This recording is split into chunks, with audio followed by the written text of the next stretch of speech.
1903 में रिलीज हुई the great bank robbery एक बहुत बड़ी बॉक्स ऑफिस हिट हुई। एडविन एस पोर्टर द्वारा निर्देशित ये फिल्म, इसने तब तक के जितने भी बॉक्स ऑफिस रिकॉर्ड थे पिक्चरों की कामयाबी के, वो सारे के सारे तोड़ डाले। और हालांकि अभी तक हॉलीवुड कैलिफोर्निया में किसी फिल्म की शूटिंग नहीं हुई थी, परंतु बाद में जिसे हॉलीवुड ब्रांड नेम मिला अमेरिकन सिनेमा को, उसके जितने भी इंग्रेडिएंट्स हैं वो सारे के सारे एडविन एस पोर्टर ने अपनी इस 1903 की film the great train robbery में प्रस्तुत कर दिए। घोड़े पे सवार काउबॉयज पिस्टल फायर करते हुए और ट्रेन की रॉबरी में आप लोगों को मैं याद दिलाना चाहूंगा कि भारतवर्ष की जो एक बहुत बड़ी स्तंभ है फिल्म शोले, उसके अंदर भी ग्रेट ट्रेन रॉबरी से इंस्पायर्ड एक सीन है। और एडविन एस पोर्टर ने 1903 में ही वो सारे के सारे इंग्रेडिएंट्स, वो सारी की सारी ग्रामर जो बाद में वेस्टर्न काउबॉय फिल्म्स और थ्रिलर फिल्म्स की होने वाली थी, उस सब की बुनियाद उन्होंने अपनी इस फिल्म में रख दी। लेकिन ऐसा प्रतीत होता है कि उन्होंने जो कुछ भी किया ये बहुत इंट्यूटिवली किया, क्योंकि उन्होंने 1913 तक फिल्में बनाई हैं, लेकिन उनकी किसी भी दूसरी फिल्म को द ग्रेट ट्रेन रॉबरी जितनी कामयाबी नहीं मिली, ना ही द ग्रेट ट्रेन रॉबरी की जैसी चमत्कृत क्वालिटी उनकी किसी आगे की फिल्मों में देखी जा सकती है। उनकी एक फिल्म है 1907 की, rescued from eagles nest, which is very much like a George Méliès kind of a film with trick photography in which an eagle flies away with a newborn, not a newborn, it's a toddler, एक बच्चे को एक eagle जो है वो उड़ा के ले जाती है, पकड़ के जकड़ के उसको ले जाती है। और फिर कैसे करके उसकी मदर अपने हस्बैंड को इन्फॉर्म करती है जो लकड़ आ रहा है जंगल में, और उसके जितने भी साथी हैं वो सब जाते हैं और बच्चे को बचा के लाते हैं। लेकिन ये फिल्म भी द ग्रेट ट्रेन रॉबरी के आसपास कहीं नहीं खड़ी होती, क्योंकि इसमें कुछ आगे का प्रोग्रेशन नहीं है। ये फिल्म, जैसे कि मैंने पहले ही कहा कि जॉर्ज मिलियस की जैसे जादूगरी होती थी, ट्रिक फोटोग्राफी, वो है इसके अंदर। उसके अलावा ऐसा कुछ नहीं है जिसको कहा जा सके कि ये दी ग्रेट ट्रेन रॉबरी को आगे लेके गई। अभी 1907 में इनको डेविड वॉक ग्रिफिथ नामक एक व्यक्ति, जिनके पिता एक आर्मी में ऑफिसर थे, लेकिन जब ये 10 साल के थे तभी उनके पिता की मृत्यु हो गई। उनकी माता ने बहुत परिश्रम किया, लेकिन घर की हालत संभली नहीं, गरीबी में पले बढ़े। ये एक एक्टर और एक प्ले राइट के रूप में अपना करियर जमाने में लग गए, और इनका केवल एक प्ले स्टेज करने के लायक समझा गया। और 1907 में ये एडविन एस पोर्टर को आके मिलते हैं अपने एक स्क्रीन प्ले के साथ, लेकिन पोर्टर वो स्क्रीन प्ले को रिजेक्ट कर देते हैं और इनका दिल रखने के लिए इनको rescued from eagles nest film में एक रोल दे देते हैं। तो इनको लगा कि कोई बात नहीं, क्योंकि एक्टर तो ये थे ही, तो वो फिल्मों में एक्स्ट्रा का जूनियर आर्टिस्ट का रोल करने लगे। लेकिन शीघ्र ही इनकी मुलाकात एक फोटोग्राफर सिनेमाटोग्राफर से हुई, जो इनको बायोग्राफ कंपनी में ले गए। बायोग्राफ कंपनी के डायरेक्टर की मृत्यु हो गई थी और उनके पुत्र को काम सौंपा गया फिल्म बनाने का, लेकिन उनकी बनाई हुई फिल्म कामयाब नहीं हुई।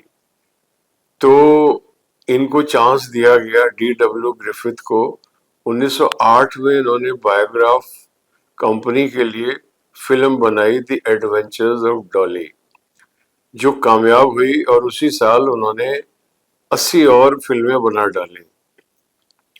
लेकिन आज हम बात करेंगे डी डब्ल्यू ग्रिफिथ की 1915 में प्रदर्शित हुई film the birth of a nation के बारे में। ये फिल्म एक बहुत ही कामयाब तब तक की और बहुत लंबे अरसे तक की, it's one of the biggest blockbusters. और डी डब्ल्यू ग्रिफिथ ने 1910 में कैलिफोर्निया हॉलीवुड में जाके पहली फिल्म शूट करी, जिसको हम कह सकते हैं कि वो हॉलीवुड की पहली फिल्म है, इन ओल्ड कैलिफोर्निया। इस फिल्म का टाइटल है, and it is the first film to be shot in Hollywood California. So yesterday I said कि the great train robbery may not have been shot in Hollywood California, लेकिन Hollywood का जो brand है, Hollywood के brand के साथ में जिस टाइप की फिल्मों की एसोसिएशन होती है, उसकी बुनियाद द ग्रेट ट्रेन रॉबरी ने रख दी।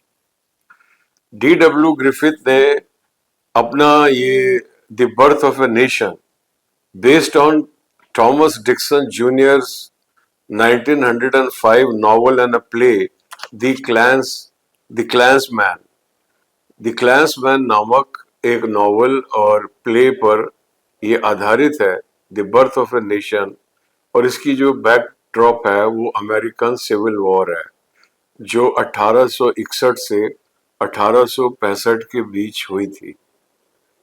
और 1860 में अब्राहम लिंकन अमेरिका के प्रेसिडेंट इलेक्ट हुए थे।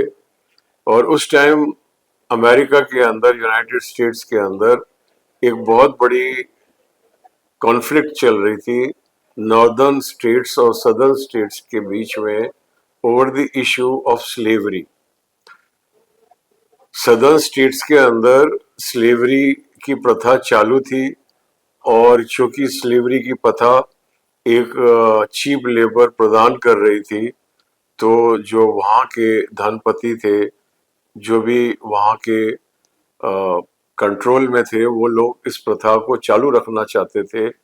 परंतु अब्राहम लिंकन ने इसके वो चाहते थे कि ये प्रथा नॉर्थ में भी आए, लेकिन उन्होंने ऐसा बिल पास किया कि ये नॉर्थ में नहीं आएगी।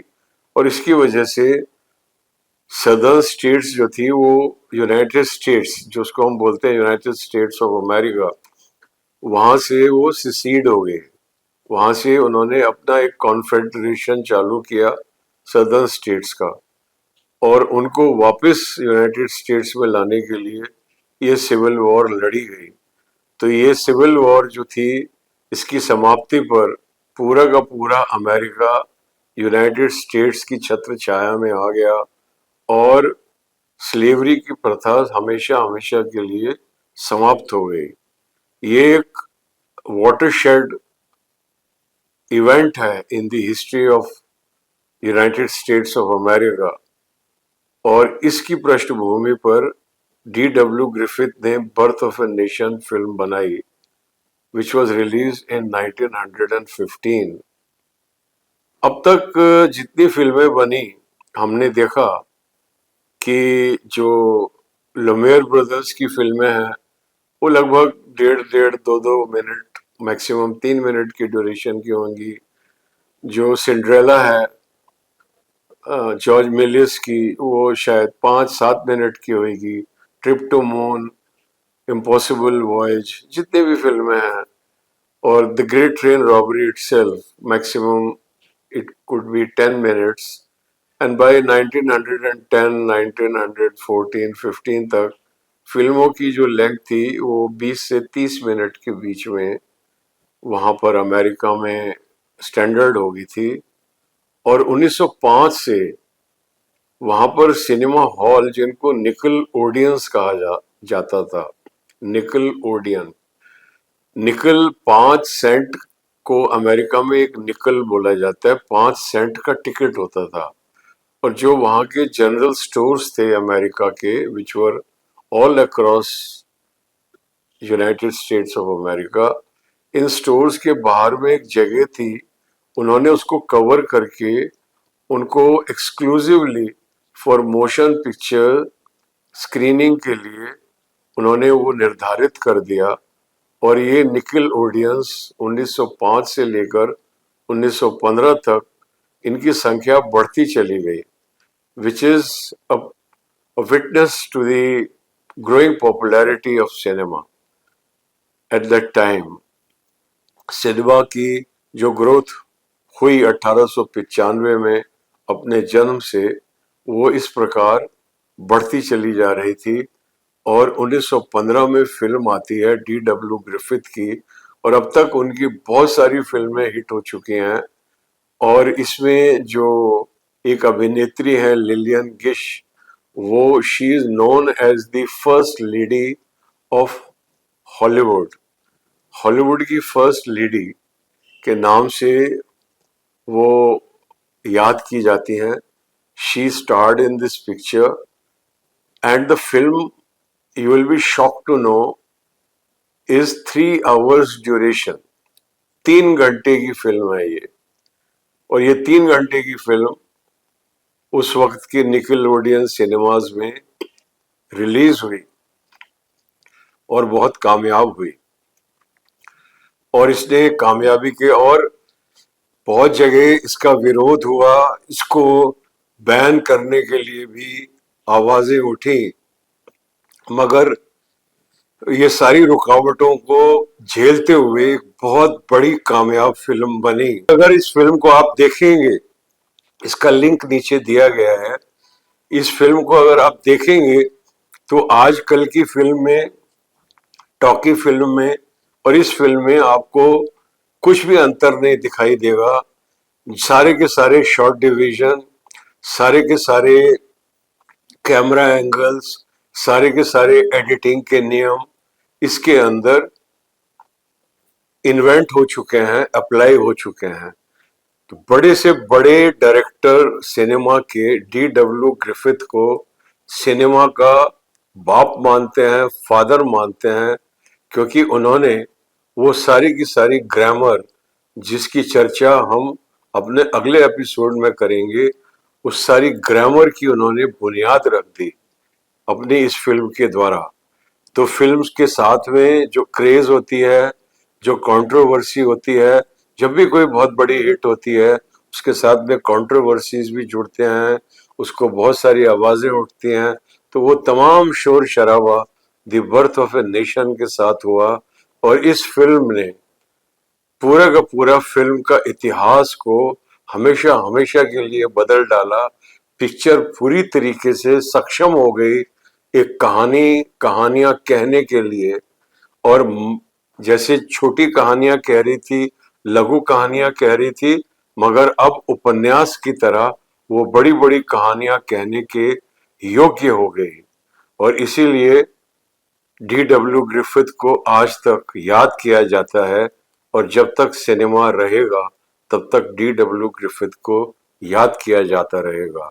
उनकी प्रतिभा का सही मूल्यांकन करने के लिए आप कमेंट बॉक्स में जाइए, वहां आपको लिंक मिलेगा the birth of a nation का। पिक्चर देखिए और देखते रहिए सिनेमाया।